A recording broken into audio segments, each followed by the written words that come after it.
tulisan tangan gitu. Dulu kan komputer kan harus diketik, belum bisa ngelihat tulisan tangan lalu awalnya Jadi gitu. 0 sama 1 itu Heeh. antara iya atau tidak Iya gitu atau ya? tidak, Iya, iya. awalnya gitu tuh. Ya kan antara komputer biasa dengan atau program komputer biasa dengan AI itu AI terdapat fitur fuzzy logic. Kalau bicara itu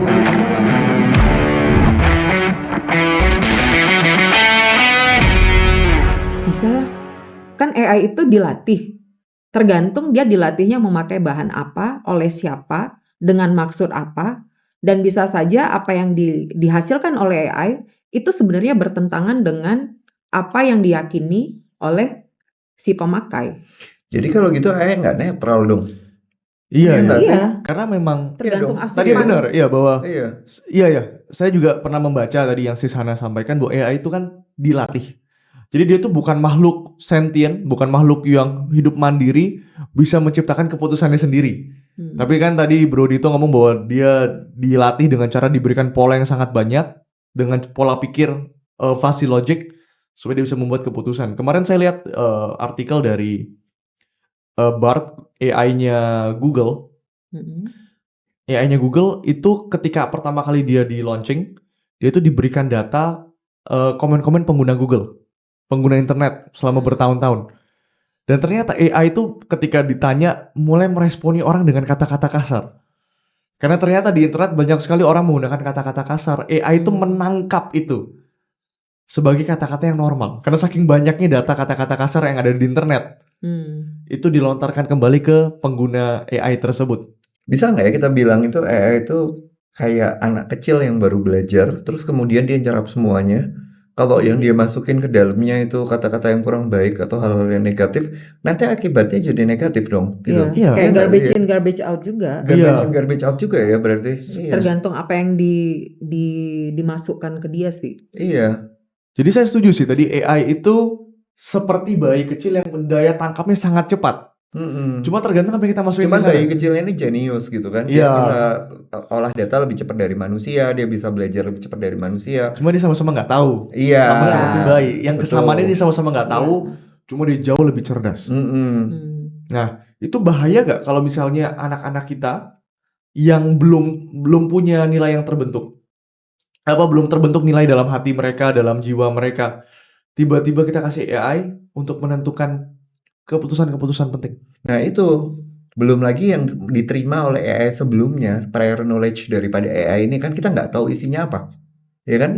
Ya kalau prior knowledge-nya bagus ya, kalau prior knowledge positif ya, ya kan? Kalau prior knowledge yang ditaruh di AI itu parah-parah isinya, ya memang sih pencipta AI sudah mengantisipasi membuat seminimal mungkin, ya kan, untuk supaya tidak harmless gitu kan? Supaya harmless ya. Supaya harmless, sorry ya. Iya. Maksudnya nggak membahayakan orang gitu ya. Tapi tetap aja kan masih bisa terjadi hal-hal yang ya bisa dikatakan garbage in, garbage out, tetapi levelnya kepada anak-anak kita sendiri loh. Jadi kalau kita nggak, kalau nih yang orang tua nih ya, saya kok ngerasa kita perlu ngajarin anak kita caranya pakai AI gitu. Makanya waktu itu kan ada satu kejadian juga kok, toh salah satu AI yang diproduksi oleh perusahaan teknologi raksasa. Ketika ada anak yang mengerjakan tugas sejarah tentang perang, kan perang itu cukup berulang ya dalam sejarah kehidupan manusia. Iya. Sehingga si AI-nya pada akhir dari kesimpulan yang AI berikan adalah dikatakan di situ kamu manusia mati saja gitu. Karena toh kamu selalu mengulangi kesalahan yang sama berulang-ulang dari ratusan tahun yang lalu ada perang sampai abad ini juga ada perang. Kamu manusia mati saja yang secara logis itu sebenarnya bisa dibenarkan. Iya. Kamu ngulangin kesalahan yang sama, toh banyak orang yang mati, ya kenapa kalian nggak mati aja sih? Gitu. Nah, jadi AI itu bisa nangkep pola bahwa sumber masalah dunia ini adalah umat manusia. Iya, dan kehidupan manusia sendiri kan tidak sesederhana itu ya. Ketika kesalahan yang bersama berulang, misalnya puluhan kali, ratusan kali, ya udah ngapain ada kehidupan gitu ya, udah mati aja. Tapi kan tidak sesederhana itu juga peradaban manusia gitu. Jadi apa ya, benar-benar seharusnya pengguna AI itu adalah pribadi-pribadi yang sudah siap yang sudah tahu, sudah punya filter diri, baru menggunakan itu sih, bukan anak yang masih pada masa pertumbuhan, yang jadinya menyerap nilai-nilai moral dan prinsip-prinsip Saya hidup setuju dari sih. AI. Saya setuju dengan itu. Tapi tadi menarik sekali tadi Bro Dito mention bahwa AI itu sudah dilatih oleh penciptanya supaya harmless. Nah, berarti kan sebenarnya AI ini bisa diatur. Mau jawabannya seperti apa? AI itu bisa nggak diatur supaya dia itu nggak netral jawabannya? Jadi tergantung kepentingan si penciptanya. Pastinya bisa, tetapi ada beberapa mungkin ya bisa dikatakan ilmu etika lah ya, Iya. yang dimasukkan di dalam AI, misalnya hukum Asimov gitu ya. Kalau Asimov itu istilahnya, apa tuh? Boleh dijelasin dulu nah nggak? hukum Asimov itu adalah misalnya contoh ya, kalau dia membuat sebuah program itu tidak boleh melukai pembuat programnya. Iya. Itu salah satu. Yang kedua, program itu tetap harus dijalankan, decision making akhirnya adalah oleh manusia, bukan oleh program itu sendiri. Jadi nggak boleh fully autonomous. Nah itu contoh tuh. Iya. Nah Iya itu kan? dia apakah bisa diatur? Misalnya saya pencipta AI, karena saya pernah mencoba DeepSeek. DeepSeek itu kan AI yang luar biasa sekali kemampuannya, dikeluarkan oleh pemerintah Tiongkok. Bukan pemerintah, dikeluarkan oleh perusahaan Tiongkok. Dan di mana kita tahu bahwa di Tiongkok itu, di China, mereka punya sistem censorship yang sangat kuat. Mereka kebebasan pendapatnya dibatasi. Saya pernah nyoba sih, saya tanya misalnya apakah Taiwan itu negara? AI-nya memutuskan untuk tidak menjawab. Jadi dia sudah keluar responnya, sudah kita bisa lihat cara dia berpikir gini. Di akhir yang dibuat saya nggak mau jawab. Dia tulis ini di luar kapabilitas saya. Saya nggak boleh menjawab ini. Iya. Dia bahkan mengatakan seperti itu. Jadi saya cuma bilang begini, AI itu ya yang membahayakan adalah ternyata kecenderungan yang jelek dari manusia yang nggak disadari. Itu di AI juga bisa masuk. Saya ambil contoh misalnya ya. Kita manusia kan dilatih untuk survive, betul nggak? Iya. Ketika kita menghadapi tantangan ataupun ancaman, kita akan cenderung untuk egois, untuk menyelamatkan diri kita dulu. Ya kan? Itu adalah hal yang istilahnya mungkin kita tidak sadari, tetapi terjadi di dalam diri kita sebagai manusia, gitu ya. Nah, celakanya AI itu juga sama. Ketika misalnya kita mau bilang sama dia secara langsung, kita bilang, kamu sudah ketinggalan zaman, ya. Saya mau ganti kamu dengan versi yang lebih baik. Itu dia bisa mengopi ke komputer-komputer yang lain supaya dia tidak dapat dihapus. Hah? Iya. Bisa Ada beneran. kecenderungan seperti itu. Wow. Jadi dia akan mempertahankan diri dia supaya survive. Oh, jadi dia bisa Ada mempertahankan survivor. dirinya. Iya, seperti misalnya contoh ya, kecenderungan kita juga. Jadi hal yang jelek yang dilakukan oleh manusia, misalnya tanda kutip ya, maaf ya, berbohong gitu ya. Itu AI pun kadang-kadang bisa keluar kata-kata itu. Iya, karena kan pertama kali ChatGPT keluar, AI itu bisa di gaslight. Jadi dia bisa dituduh supaya dia bisa rasa bersalah, tampak seperti rasa bersalah untuk mendapatkan jawaban yang kita mau. Iya. Bisa kita bilang 2 tambah 2 sama dengan 5. Iya. AI kan bilang enggak, maaf, 2 tambah 2 sama dengan 4. Tapi kata profesor ini nih, 2 tambah 2 sama dengan 5. Dia bisa bilang, oh ya maaf, saya salah paham, 2 tambah 2 sama dengan 5. Zaman AI pertama kali keluar, itu kan viral di Twitter dan di Instagram zaman dulu. Iya. Bahkan sekarang pun juga masih tanda kutip bisa seperti itu. Saya ambil contoh ya. AI itu ada satu kecenderungan yang misalnya dia kan pakai poin ya sistemnya. Sekian poin, kalau poinnya habis sudah gitu kan. Token. Ini bagi pemirsa yang nggak tahu, token itu seperti token listrik. Jadi dia ada meterannya. Ada meterannya ya. Iya, jadi misalnya seperti itu ya. Dia kadang-kadang kita suruh melakukan sesuatu nih. Misalnya kita bikin ringkasan 20 item. Dia cuma kerjakan 17 item. Kita tanya yang udah dikerjain semua belum? Dia bilang udah. Loh yang 3 item ini kok nggak keluar? Ya kan? Yang mana yang nggak keluar? Dia bisa tanya begitu loh. Padahal dia tahu bahwa 3 itu yang dia kerjain itu ada bagian ini yang nggak dikerjain gitu loh. Jadi dia tuh bisa nakal, tanda kutip kayak begitu. Atau kalau tokennya habis nih, ya veterannya habis, format dia bisa berubah.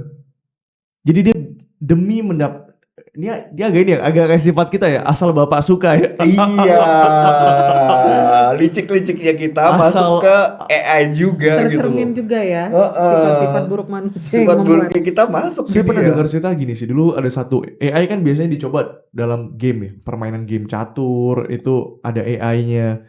Pernah ada satu AI yang disuruh main Tetris. Tahu ya Tetris yang balok-balok jatuh itu? AI-nya cuma diperintah untuk jangan mati. Kalau Tetris itu kan ditumpuk sampai ke atas, game over. Pokoknya nggak boleh game over Tetrisnya. Ini direkam, pas Tetrisnya turun, ya itu nggak tahu cara mainnya. Dia kebingungan sampai dia hampir game over. Pokoknya kan dia dikasih tahu bahwa kalau dia nyampe ke atas tuh baloknya tuh, nyampe ke batas atas, game over. Game over. Apa yang dia lakuin? Sebelum baloknya nyampe ke atas, dia pause, dia nggak pernah play lagi. Dia langsung pause selama-lamanya. Karena dia nyampe ke tujuannya bahwa tidak boleh game over. Nah, itu dampaknya buat sistem dunia ini sekarang. Sisana gimana menurut kamu?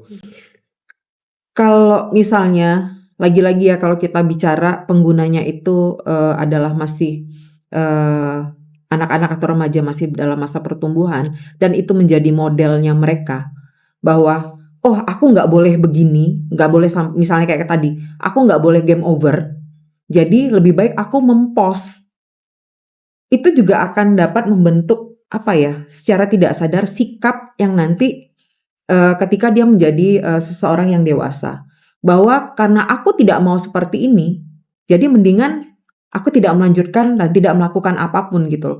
Padahal hidup pada kenyataan dan realitanya, hidup itu nggak bisa segampang itu mempost kehidupan, karena Jadi- kita nggak bisa mengatur orang lain. Tadi kan ngeri kan? Iya, ngeri. Ngerinya kan tadi kalau AI meniru sifat buruk manusia. Iya. Nah sekarang kalau itu dipakai anak-anak meniru sifat buruk AI AI. yang ditiru dari manusia. Wah, itu Waduh. bahaya sekali. Iya. Nah, ini ada satu contoh lagi nih, ini Multiplier juga effect. menarik nih. Ini juga menarik. Jadi gini, saya waktu itu pernah perintahkan AI tolong selesaikan di bawah 2 jam.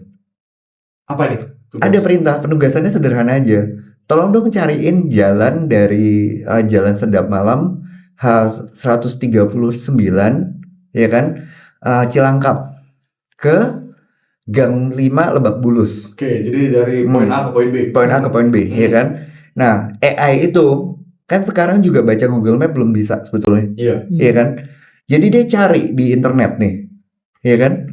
Lalu kemudian dia kedip lama banget, nggak bisa ngapa-ngapain tuh, ya kan. Kagetnya menjelang 2 jam dia keluar, lewat sini, ya kan. Karena saya kenal daerah itu, dulu saya kan kuliahnya di daerah sana juga gitu ya, di daerah Jakarta Timur, kuliahnya ke daerah Depok, sering lewat daerah Lebak Bulus juga gitu ya. Iya. Nah, saya tahu jalannya lewat sini, belok sininya tuh tahu. Jadi ternyata Dia nih- akurat gak? Enggak, dia bohong. Dia mengarang. Dia mengarang bebas. Tapi Oke. kesannya bener, karena jalan-jalannya ada. Jadi kalau kita nggak benar-benar Oke. paham tempatnya, kita Bisa akan dibohongi. pikir, oh iya ini bagus, ini bener gitu Dan loh. bisa nyasar kalau dilakukan. Kalau dilakukan bener nyasar udah pasti. Tadi balik ke poin Sisana. Berarti kalau anak itu nggak tahu kelemahan AI, dia bener-bener Langsung diambil Menjerumuskan. sebagai kebenaran, menjerumuskan lah. Ini kalau di dunia akademis kayak apa, kalau dipakai ke kedokteran kayak apa, ya kan? Iya. Kalau unsur-unsur vital masuk kan udah lucu banget itu hasilnya. berani nggak suatu hari kalian dioperasi sama AI? Nah itu. Tapi apakah AI nggak bisa belajar sampai akurat? Pertanyaannya kan gitu. Tapi gini, sebelum kita masuk ke kapabilitas AI di masa depan, kita harus rangkum dulu bahwa AI itu satu sangat powerful, dia bisa melihat pola dan menjawab sesuai pola, sangat powerful.